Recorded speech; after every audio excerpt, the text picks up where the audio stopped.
अगर आपने ये महत्वपूर्ण प्रश्न नहीं देखे तो NMMS में आपको पछताना पड़ सकता है। स्टार्ट करते हैं हमारा पहला प्रश्न।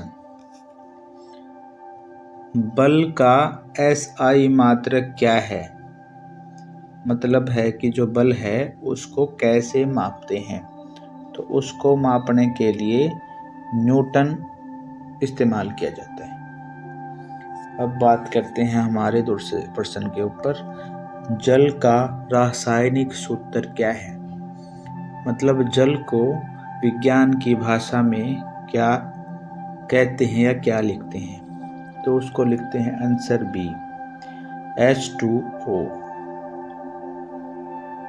तीसरा प्रश्न है, पौधे अपना भोजन किस प्रक्रिया से बनाते हैं? भाई जो पौधे अपना भोजन बनाते हैं उस प्रक्रिया को बोलते हैं प्रकाश संश्लेषण। क्या बोलते हैं?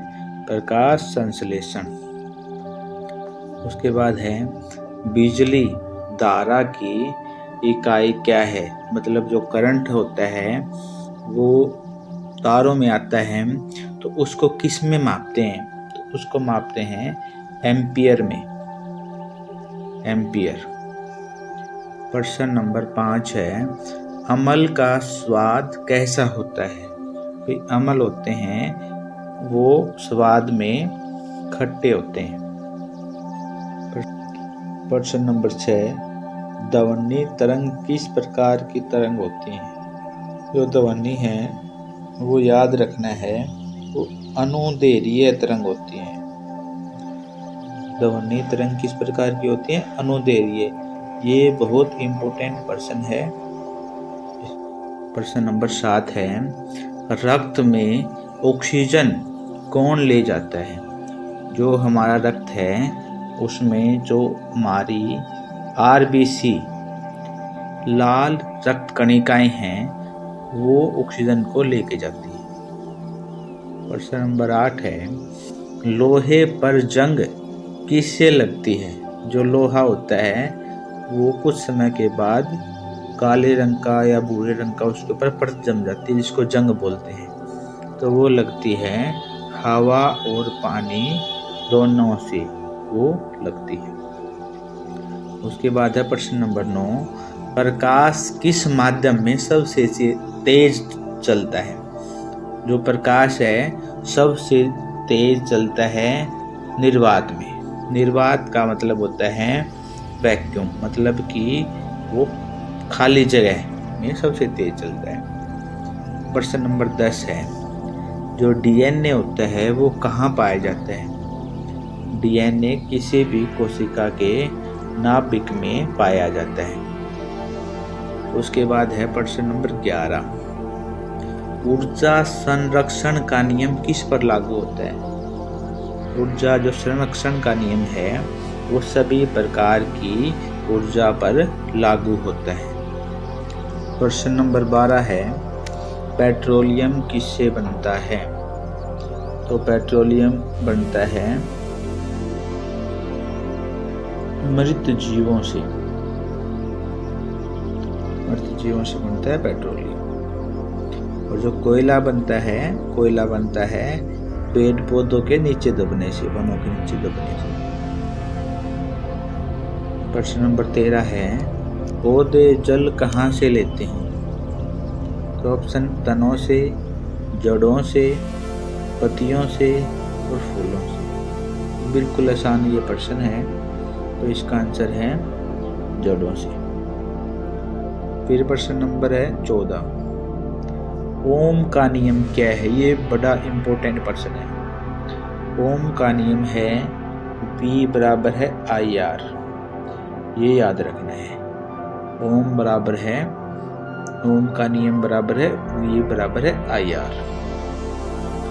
उसके बाद है, बेकिंग सोडा का रासायनिक नाम क्या है? बेकिंग सोडा का मतलब है जो खाने का सोडा हम घरों में इस्तेमाल करते हैं, जो मीठा सोडा बोलते हैं, उसको विज्ञान की भाषा में क्या कहते हैं? Sodium bicarbonate. क्या कहते हैं? Sodium bicarbonate. अगला प्रश्न है, मानव शरीर का सबसे बड़ा अंग कौन सा है? अगर सबसे बड़ा अंग पूछ लिया है तो सबसे बड़ा अंग है त्वचा। क्या है? त्वचा। और यदि ये पूछ लिया जाए कि सबसे बड़ा आंतरिक अंग या सबसे बड़ी ग्रंथि कौन सी है, तो वो हो जाएगा यकृत। ये ध्यान रखना है कि पूछा क्या गया है। बाहरी अंग त्वचा सबसे बड़ी है और शरीर का सबसे अंदर वाला जो अंग है सबसे बड़ा वो यकृत है। उसके बाद है प्रश्न नंबर 17, परावर्तन का नियम किस पर लागू होता है? परावर्तन का नियम सभी दर्पणों पर लागू होता है। उसके बाद है प्रश्न नंबर 18, अम्ल और अक्षार। जब हम प्रयोगशाला में अम्ल और अक्षार को मिला देते हैं तो हमें नमक और जल प्राप्त होता है। नमक और जल, इसका आंसर है। उसके बाद है प्रश्न नंबर 19, पौधों में हरा रंग किससे होता है? जो पौधे हैं उनमें जो हरा रंग होता है वो हरे रंग के होते हैं, वो किसके कारण होते हैं? वो क्लोरोफिल के कारण होते हैं। क्लोरोफिल के कारण से वो हरे होते हैं। और जो मनुष्य के खून का रंग होता है वो हीमोग्लोबिन के कारण लाल होता है। अब सवाल 20वां करते हैं, दर्पण में बनी प्रतिबिंब की दिशा कैसी होती है? लेकिन इसमें ऑप्शन दिए सीधी, उल्टी, बड़ी और छोटी। ये दर्पण पर निर्भर करता है कि दर्पण कौन सा है, लेकिन ये सभी तरह की वो इमेज प्रतिबिंब बना सकता है। लेकिन सवाल के अनुसार इसका आंसर आएगा सीधी।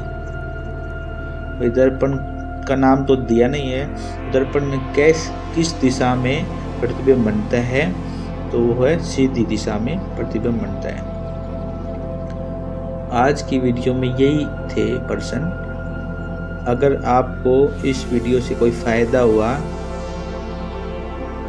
और आप आगे ऐसी और वीडियो देखना चाहते हैं तो चैनल पर कमेंट करें और लाइक करें।